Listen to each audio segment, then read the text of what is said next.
Okay, meron tayong pasyente na Sakura AB5UB.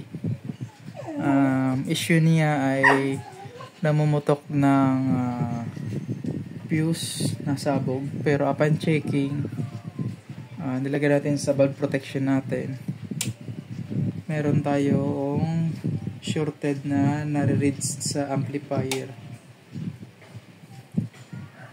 Check natin kung alin yung may problema.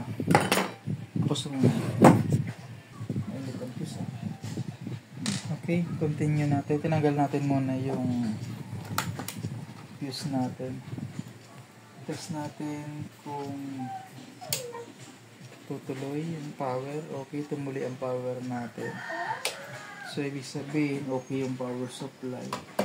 May problema yung amplifier section. Okay, check na lang natin.